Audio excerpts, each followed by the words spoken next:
Alex, something's been on my mind all week. Yeah? What's that, Jamie? Every meeting I walk into, there's always that one person. Says maybe 3 sentences, whole room pays attention. How do they do that? You know what's interesting? It's never the loudest person in the room. Exactly. So what is it then? The phrases they use, the way they open an idea, the way they close it, that's what we're getting into today. And if any of this feels familiar, stay with us. Let's start from the beginning. Alex, I want to start with something a lot of people don't talk about. Their English is solid. They know the vocabulary. So why do they still go quiet in meetings? Because knowing the language and knowing how to enter a conversation with it, those are 2 different things. The gap isn't vocabulary, it's timing. It's the moment between having an idea and actually getting it out. And that moment passes fast. Very fast. And here's what's usually happening. They're thinking about the idea and monitoring how they're coming across at the same time. That split focus tends to show. The voice gets uncertain, the sentence loses its shape. So it's not nerves exactly. It's more like too much happening at once. Right. And one thing that tends to help, having your opening phrase ready before you need it, so your brain isn't working on 2 things at the same time. What does that look like in practice? Instead of, so basically what I wanted to say is you come in with, I want to pick up on something just mentioned, or that's worth looking at from a different angle. The phrase gets you in, then the idea follows. And if the conversation is already moving fast? Can I come in here for a second? That's it. You're not cutting anyone off. You're signaling before you speak. The room gives you space. What about when you want to add to someone's point? Not replace it. Building on that. 2 words. You're not competing with what was just said. You're continuing it. And that tends to come across as collaborative rather than someone just waiting for their turn to talk. Okay, let's take all of this into an actual meeting now. From the moment it opens. Because a lot of people focus on what to say, but not on when. And inside a meeting, timing tends to matter more than most people expect. So where does it start? Right at the beginning. A lot of meetings open with, okay, so let's get started. And the room just waits for someone to give it direction.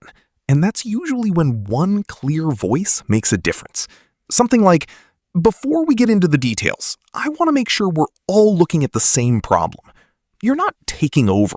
You're just giving the conversation a place to start. Even if you're not running the meeting? Doesn't matter. Whoever gives the conversation a clear frame early tends to shape where it goes. That's not about rank. It's just about being ready when most people aren't yet. Okay. Meeting's running. Someone questions your idea. How do you respond without getting defensive? You don't defend it straight away. You ask instead. What specifically gives you pause on that? Now they're walking you through their concern, and you're the one listening. That shift matters more than most people realize. Because you're no longer reacting. You're directing the conversation. Right. And often what comes back is a much smaller concern than it first sounded. You address that one point, things move forward. What about when the discussion goes off track? People are talking, but nothing's landing. I want to bring us back to the core question here. Direct. No apology for saying it. Most people in the room were already thinking it, they just didn't say it. And everyone quietly appreciates whoever does. Now, closing a point. This is where a lot of people lose what they've built up. How so? They make a solid point, then keep talking, and it gets buried. Land it, then stop. Something like, my read on this, we move on it now while the timing still works. Then let it sit.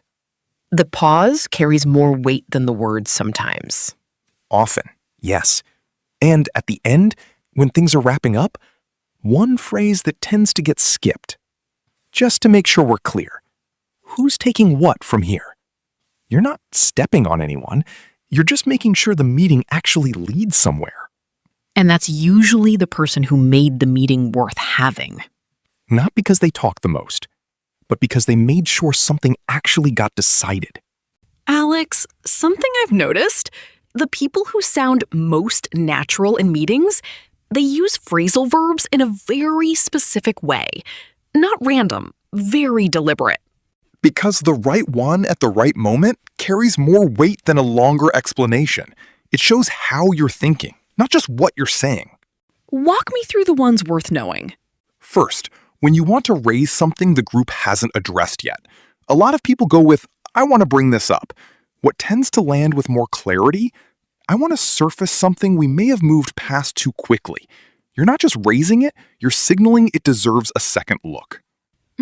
And that comes across as considered, not reactive. Right. Next, when an idea needs more examination before the room moves on, can we unpack that for a second? Short, but it tells the room you're paying attention to something that may need more than a quick answer. What about when a conversation keeps circling? Same point, no movement. We may be talking around the core issue here. Talking around, not avoiding, not dismissing, just circling without landing. It redirects the conversation without putting anyone on the spot. And it gives everyone a natural way to shift without anyone feeling called out. Exactly. Now, when a decision's been reached, but people are still hedging, a lot of people say, let's confirm or let's finalize. What moves things forward more cleanly? Let's lock that in before we move on. Less back and forth, more decisive. It closes the loop without making it feel like a big moment. Which is exactly what you want. And the last one, when an agreement's been made, but the details are still loose. Can we tighten that up before we close? You're not reopening the decision. You're just making sure what was agreed actually holds. My read on all of these, they're not about sounding more advanced. They're about being more precise, with fewer words. And in a meeting that's already running long, precise is what moves things forward. Okay, 2 quick situations. You pick the response that feels most natural in an actual meeting. Not the textbook answer, the one you'd actually use. Take a second with each one. Think about how it lands, not just what it means. Situation 1. Your manager just presented a direction you're not fully on board with. The room is quiet. What do you say? A. I don't think that's the right approach. B. I want to surface something we may not have fully worked through yet. C. Sorry, can I just say something quickly? Think about how each one opens or closes the conversation. A is direct, but it puts someone on the spot before you've even made your point. The room gets quiet in a different way. C gets you in, but opening with sorry signals you're not sure you should be speaking. And people pick that up before you've said anything of substance. B does something different. You're not challenging the direction. You're creating space to look at it more carefully. The room stays open, and your point has room to land.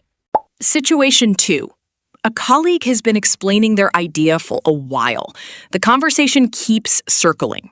You need to move things forward. What do you say? A. Okay, I think we get the idea. Let's move on. B. Can we unpack the core of what you're proposing? C. That's really interesting, but maybe we should look at the time. Which one moves things forward without your colleague feeling cut off? A is efficient, but it moves past the idea too quickly. And that kind of moment tends to affect how people work with you after the meeting. C sounds considerate on the surface, but most people in the room read it for what it is, a softer version of A. B does something more useful. You're not closing the idea down, you're focusing it. Unpack the core tells the room there's something worth examining here. The colleague feels heard, the conversation moves. 2 situations. Same principle behind both. The phrases that tend to work in a meeting aren't always the most direct or the most polished. They're the ones that keep things moving without leaving people behind. And that kind of awareness, It develops with practice, one meeting at a time. Okay, let's go through the key phrases from today. Hear each one, then say it out loud. Don't just listen. There's a difference between recognizing a phrase and having it ready when you actually need it. This is where that gap closes. Let's go. First phrase. Can I come in here for a second? Can I come in here for a second? Good. Keep going. Second phrase. I want to pick up on something just mentioned. I want to pick up on something just mentioned. Nice. Next one. Third phrase. A little longer this time. Before we get into the details, I want to make sure we're looking at the same problem. Before we get into the details, I want to make sure we're looking at the same problem. Take your time with that one. Fourth phrase. What specifically gives you pause on that? What specifically gives you pause on that? That one's worth practicing slowly. Fifth phrase. I want to bring us back to the core question here. I want to bring us back to the core question here. You're doing well. Keep going. Sixth phrase. I want to surface something we may have moved past too quickly. I want to surface something we may have moved past too quickly. Good. That one lands differently when you say it with confidence. Seventh phrase. Can we unpack that for a second? Can we unpack that for a second? Short, but effective. Eighth phrase. We may be talking around the core issue here. We may be talking around the core issue here. Almost there. Ninth phrase. Let's lock that in before we move on. Let's lock that in before we move on. Decisive, clean. Last one. 10th phrase. Can we tighten that up before we close? Can we tighten that up before we close? That's the full list. One more time. A little faster. Can I come in here for a second? Can I come in here for a second? I want to pick up on something just mentioned. I want to pick up on something just mentioned. What specifically gives you pause on that? What specifically gives you pause on that? I want to bring us back to the core question here. I want to bring us back to the core question here. Can we unpack that for a second? Can we unpack that for a second? We may be talking around the core issue here. We may be talking around the core issue here. Let's lock that in before we move on. Let's lock that in before we move on. Go back to any phrase that felt unfamiliar and say it a few more times until it sits naturally. The ones that feel slightly uncomfortable right now, those are usually the ones worth paying attention to. Okay, so today we looked at why the gap in meetings is rarely about vocabulary. It's about knowing when to come in, how to frame an idea, and how to close it cleanly. And how the right phrasal verb at the right moment often carries more weight than a longer explanation. If anything from today felt useful, take one phrase into your next meeting. Just one. See how it sits. That's where it usually starts. One phrase, one conversation. That's all for today. See you in the next one.